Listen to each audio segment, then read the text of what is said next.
भाई का सवाल है कि हमने यूएस में एलएलसी रजिस्टर करवा ली है, लेकिन हमने कोई बिजनेस नहीं किया, ना हमने कोई टैक्स फाइल किया है।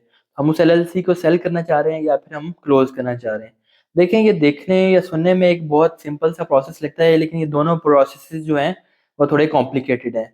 फर्स्ट पे पहले बात कर लेते हैं कि आप एलएलसी को सेल करना चाह रहे हैं।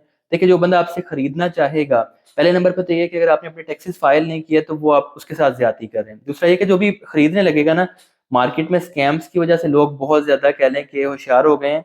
वो इस चीज को पहले ही सोच रहे होते हैं कि एक बंदा हमें एलएलसी सेल कर रहा है तो क्यों कर रहा है, हो सकता है इसने कोई फ्रॉड किया हो, ब्लंडर किया हो, बैंक अकाउंट्स का मिस यूज किया हो, या अमेजोन ईबे वगैरह के अकाउंट्स बना के ब्लॉक करवा लिए हो। और इस चीज को चेक करने का बहुत कोई इजी वे नहीं है, बहुत मुश्किल से आप चेक कर सकते हैं कि इस पे कोई अकाउंट पहले बन चुका है या नहीं, कोई फ्रॉड हो चुका है या नहीं।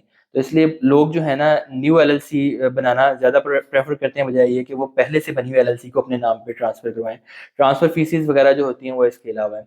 सेकंड ऑप्शन है कि हम उसको क्लोज करना चाह रहे हैं।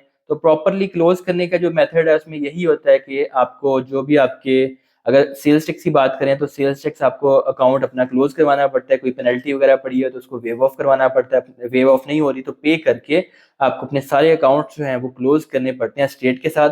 उसके बाद कहीं जाके आप अपनी एलएलसी जो है वो सही तरीके से क्लोज कर सकते हैं। वैसे छोड़ना चाहें तो आप छोड़ सकते हैं, वो आपकी मर्जी है, लेकिन जो प्रॉपर मेथड है वो यही है। और दूसरी चीज ये कि जो एक सोचा जाता है कि हमने कोई बिजनेस नहीं किया तो हमारे ऊपर कोई लाइबिलिटी नहीं है। देखिए, अगर आपने अपना बिजनेस या एलएलसी रजिस्टर करवा ली है, उसके बाद उसकी फाइलिंग करना आपके ऊपर एक फर्ज है, चाहे आपने कोई बिजनेस किया है या नहीं। उम्मीद है बात समझ में आ गई होगी। Thank you.